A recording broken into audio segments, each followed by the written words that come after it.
good on that.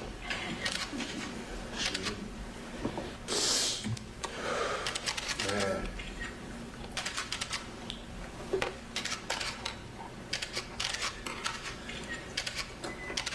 I stand up here today. It's tough. It's hard, but it's also easy at the same time, because I knew there would be a day, the day that the San Francisco 49ers called me. I knew there would be a day that I would leave, and I always told myself that I wanted it to be on my terms. I wanted it to be in a way that was just amazing, because I never forget being 8 years old, watching TV and seeing all these lights go off, and I only had, 3 channels going up, 7, 11, and 16, and on Channel 7, the Dallas Cowboys would always come on. And I never forget this night, Monday night, I'm watching, I see all these lights go off, and I say to myself, in this small town that I grew up in, you can hear the crickets outside. You walk outside, you see the street lights, and you see the gravel roads, and the only thing you think to yourself is like, man, when I saw them lights go off, is one day I'm gonna be special. All them lights are gonna be shining on me like that. I'm gonna be special. And here I am today, standing before you guys, not as a perfect man, but as an honest man, saying that I feel like I have no regrets standing up here today, as I had no regrets, yesterday and the day before, as I know I will have no regrets tomorrow. Because one thing I've always lived by is live by giving everything you got today, so that when you look back tomorrow, you don't feel ashamed because you left anything on the table. And I feel like in my 7 years, 7.5, 8 years, whatever you want to call it, I feel like there would not have been a day in my career that I don't feel like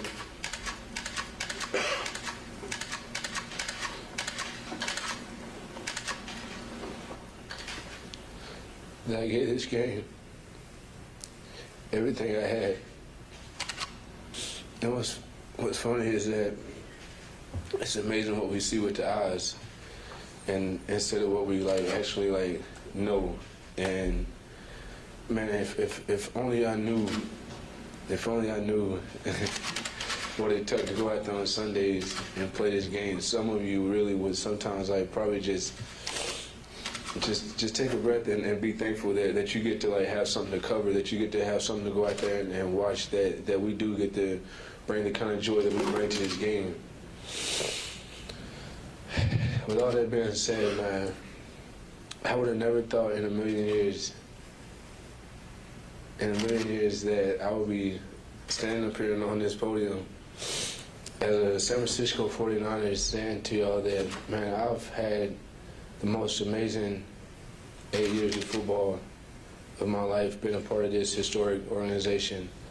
I would like to thank Jed and the York family for the amazing opportunity in this journey that I've been on my whole life. I thank y'all for everything. I thank you for just, welcoming me in. I thank y'all for just allowing me to be able to show y'all that a kid that was told that he could do what people say couldn't be possible was possible, because you guys took a chance on me, because you guys took a chance and made it hard for me to come in and just, say, what, I was drafted.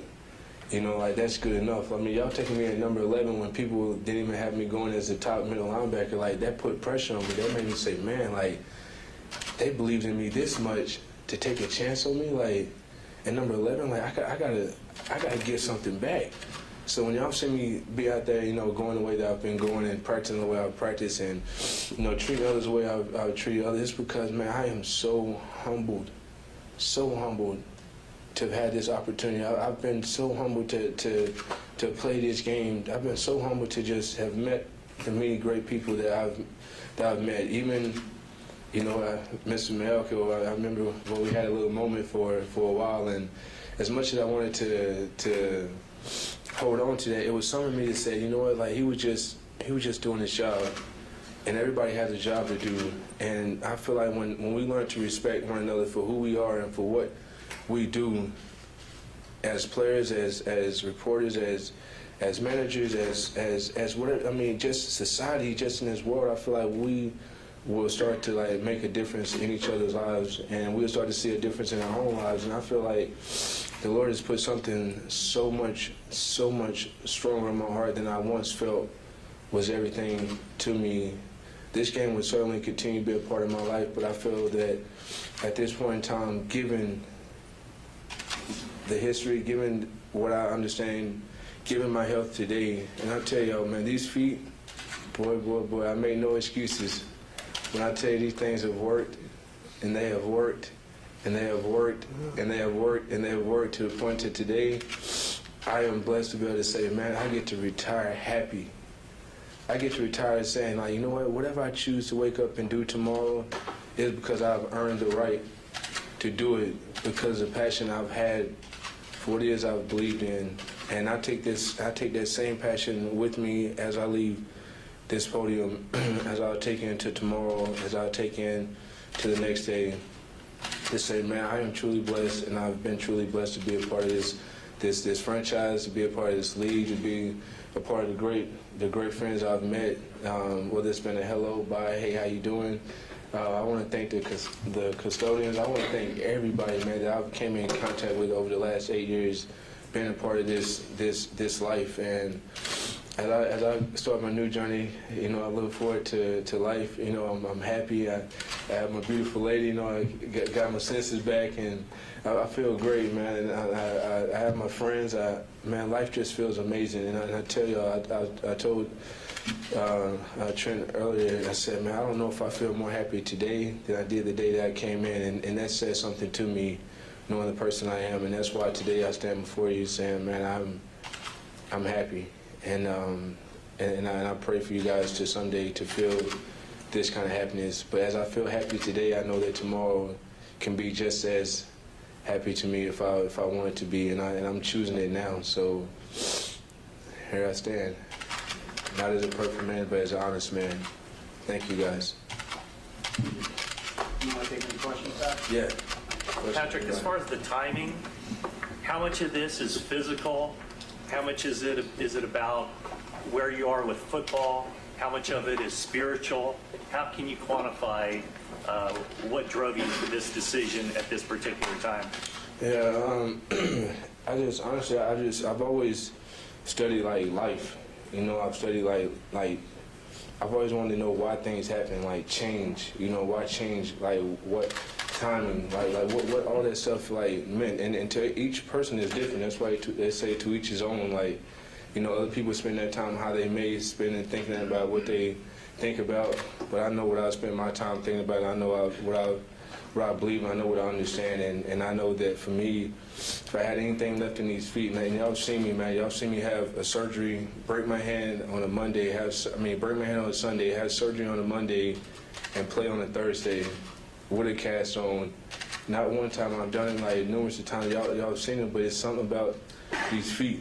When you don't have no feet, and for me, like that's what has made me who I am. That's why, like, I really believe, you know, in the Bible verse, Psalms 18:32-33, that says, "It's the Lord who makes my way perfect. He enables me to stand on heights. He make my feet like feet of a deer." Like, I really believe when people say, "Man, how does he run like that? Man, how does he? You see him chase that guy down. You see him do this." Like, bro, I don't know what it is about these feet, but they got me. They got y'all saying, "Wow, who's that guy? Wow, where he come from?" And that's the kind of stuff that, like, you know, I understand, and I no longer have that in these feet to go out there and to give you guys like that kind of wow. You know, I came in with it, and I feel like you know I done my best to go out with it, and I know for me that I don't have too much more left in these toes, and I honestly I pay attention to guys when they finish playing. You know, walking around and got no hip, and they can't play with their kids, or they can't play a pickup basketball game, or they can barely walk, you know, or their fingers are all like this right here, you know, and nobody, you know, people see that and they feel sorry then, but nobody knows it's because he played those few extra years that for whatever reason he chose to play. You know, and for me, I just feel like my life is more to football than this, and football has been everything to me, and it's provided an amazing platform for me to, like, you know, build upon now. So that's really my heart. I mean, it's my health first, and then everything else kind of just makes sense around it. So I can't ignore that. Pat, what are you going to do now? What's your goal now? And I know you want your desire to work with kids. Can you tell us a little bit about that? You know, man, I really, when it comes to, you know, what will I do now, it would be the same thing that I once told myself when I first came in. You know, I said, wow, what do all retired people do when they finish? Like, you know, like, they've done it right. You know, they get to do what they choose they want to do.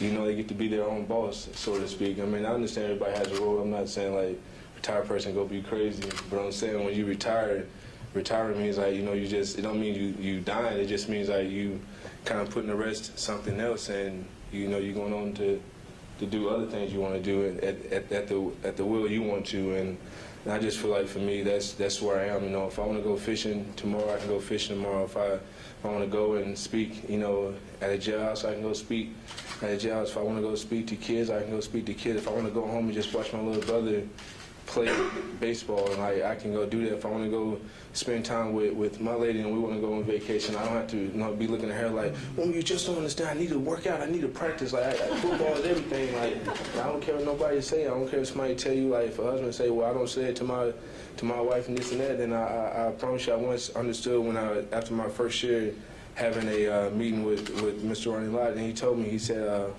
we had an amazing conversation, and at the end of that whole conversation, in my head, I expected it. He said that, so if I tell you anything, or you hear anything I tell you, I want you to hear this. And I'm thinking, like, man, he finna tell me, always go hard, always practice hard, you know, always get in a guy's face and this and that and blah, blah. And he said, I know I've done what I've done. And he said, you know, and I had to be responsible for him. He said, but if I can tell you anything, you've heard anything we talked about today, he said, you can never be fully as great as you want to be, as long as you know, have a significant other or a lady. And I was thinking to myself, like, what you mean? I can't have no companionship? I can't have no lady? I can't do that? He said, no, I'm not saying that. He said, I said, enjoy life, you know, and to each his own. That's what it means. He can't tell me I live life. He said, whatever enjoyment you have of life, like, you live that way. And I never understood, like, why sometimes I had a hard time, like, really trying to focus on one thing, but then I know something else would drop me into, like, what I am today. And I can honestly say that if I didn't put all of the energy and effort and force that I knew how, like, into this game of football, I doubt you guys would be so shocked today that, like, after 7 years, you know, given the reasons that I'm up here, y'all be this interested in me. So now I understand what he meant when he said that my second year. I didn't understand it then, but I do now, and that's the beauty of standing up here today answering these questions, because I can stand firm behind my decision. Patrick, almost 2 months ago, your last words to us at the exit interview in the last game was that you were very confident. 5-6 years you have left in you. Yeah. What happened during that time? Did you wake up and stump your toe, or did you run and, you know, like, okay, this is it?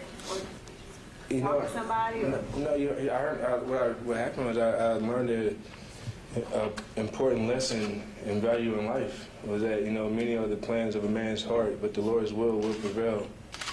Proverbs 19:21. I learned that the hard way. You know, I'm saying to myself, man, I would love nothing more than to win the Super Bowl. I would love nothing more than to bring number 6 back here. I would love nothing more than to be able to lace up them cleats and not worry about, Lord Jesus, and my feet gonna be all right today, just to practice so I don't look old at 30. You know what I'm saying? Like I think about all that, and I think about, man, I would love nothing more than for Navarro and I to really, like, you know, come back this year. Man, when he was down and I was out there practicing, I'm thinking to myself, like, buddy, just get right. We're gonna be all right. But that's again, that's when we don't understand, what we don't know. Is like we have desires and we plan, but when the Lord has something for you, like, He's gonna make sure it gets done. And my feet, as much as I want to go out there and play with Navarro, as much as I want to go out there and play with Chris, as much as I would love for us to be on the field wreaking havoc and bringing number 6 back here along with other guys, like, I have to be honest, and I said it before. I don't stand up here as a perfect man, but as an honest man, and tell y'all that if I don't have what I know I need to give my teammates, this organization, the best chance to win, then I can't be out there doing that and be sitting on the sideline and just only bearing words and just collecting a paycheck. I feel like that would be wrong. So I stand up here today, like, again, like, with that conviction, saying, like, I understand the magnitude and what I'm doing today. I understand, like, what this means, like, for me. And to me, it doesn't mean the end of life. It means, like, for something, like, greater, as I've always felt each year had to be greater, like, for me than the year before. And I just feel like this is another, like, facet, step. Look at your future without feeling any discomfort. Ma'am?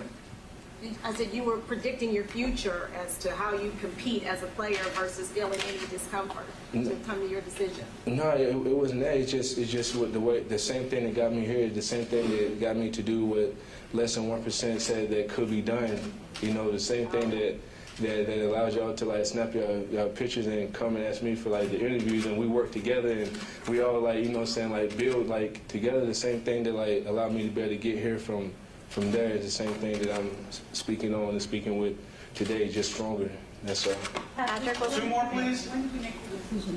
You know, honestly, it was one of the things where I learned that you know, it's, you know, watching guys like Brett Favre, and I respect Brett Favre's game to the utmost. You know, watching other guys, you know, retire, come back out of retirement, guys you've played with. You know, you've seen all those situations. So to me, you know, I understand that, like, getting up here today, it's not for me to say, like, yeah, like, you know, I'm gonna leave y'all with a little bit, you know, just in case, you know, I get bored at home or I want to come back or I might need a paycheck. I might need, like, just in case I want to leave. No, I am leaving this with closure, saying that I am happy today, more happy today than I was after this press conference than I was the day I was drafted, and that said something to me. And again, like, this is not the end. This is just the beginning of what we talked about earlier, greatness. Like, and I'm not just talking about me, and I said it before. It's bigger than me, and it always has been, and it always will be. And I stand beside that. Patrick, what have you told your teammates about the decision? I haven't really talked to a lot other than when they hear it, like, they probably will not believe it, but it's one of those things that we hear a lot of things a lot of times, and we just choose to, like, hear what we want to hear. And if anybody has known me for the last 8 years, and really some of my college years, I was talking to one of my homeboys yesterday. He was like, "P, you've been talking about your feet since college." I'm like, I know, that's what I'm saying. Like, I'm like, it's funny because now when I'm really, like, talking about it, when nobody wants to hear it, they think all of a sudden it sounds brand new. But no, like, there's some people that probably hear me talking about my feet, and they're like, "Man, you talking about your feet again?"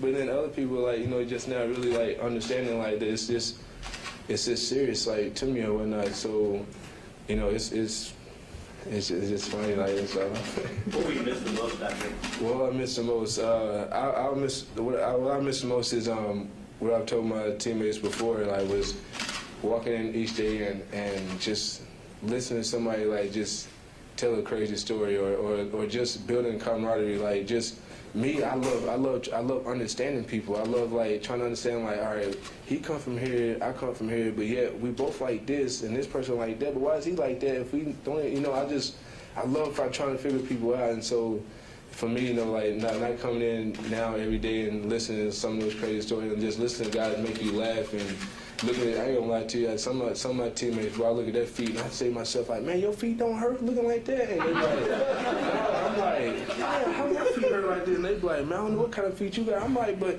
your feet look worse than mine, man. Your feet don't hurt." And that's the kind of stuff that, like, I'm saying you can't explain. I'm looking at my feet like, okay, your feet look 10 times worse than mine. Your feet don't hurt, but my feet look like this, and my feet hurt. Somebody telling me something. So then the way I associate stuff, man, something just makes sense to me, and I can't ignore it because it just feels too wrong to. And that's why today, you know, I'm emotional because I'm gonna miss these guys, man. They've been a part of my life for a long time. You guys have, and I'm sure we're gonna see each other at some point in time again. But you know, it's easy when you know every day, like, man, this time they're gonna be in here. Like, get ready. Like, once you just hide back here a little bit, or you know, it's just you're gonna miss all them little times. It's like a strategic, fun game it has been for me, and now it just be a different side of life, but just a little less physical. And don't worry, I mean, y'all gonna see me have some pickup games, some little fundraisers, some little just me being me, like, you know, and you're gonna be like, well, if you can still do this while you play football, and I'm like, well, if you've ever played at the national football level, you would understand that it takes a lot more than a pickup game to be able to perform and be able to perform at a level that's like, hey, we like you, man. Like, you can play ball. Like, you know, so that's all, man. Everything's all good, and I appreciate y'all for coming here today and just letting me go out like this. And just so y'all know, people talk about the Hall of Fame and all that kind of stuff, and just let y'all know, man, I'm so blessed to be up here today to be able to have this opportunity again. I think this 49ers and Bob for allowing this, but I honestly feel like I told my dad this earlier. People talk about the Hall of Fame and all that good kind of stuff, and don't get me wrong, like, the Hall of Fame, to me, it would be amazing to be inducted into the Hall of Fame, but, man, there's going to be some people that's going to look at me and already think, like, I'm a Hall of Famer. There's going to be, and the way I went and approached the game, every year I said to myself, if I'm going to be in the Hall of Fame someday, then I got to play like it, right? So if I just, you know, only, like, continue to, like, be okay, and all of a sudden my last year I have an amazing year, and now I think that's enough to get me to the Hall of Fame, like, I ain't like that. I said I want to be continuously great from the time I come in to the time like I end. That's why it's important for me to understand what is going on with me now, so that I don't take that away from myself. Because in my head, I'm already Hall of Fame. This today, this closure, this of this chapter to me feel like a Hall of Fame like type environment to me already. So if the Hall of Fame is anything more than this, and I get to be a part of it, like, who raised it or not, man, this area has been truly amazing. So I thank you guys. Will you stand Thank you, there? Pat.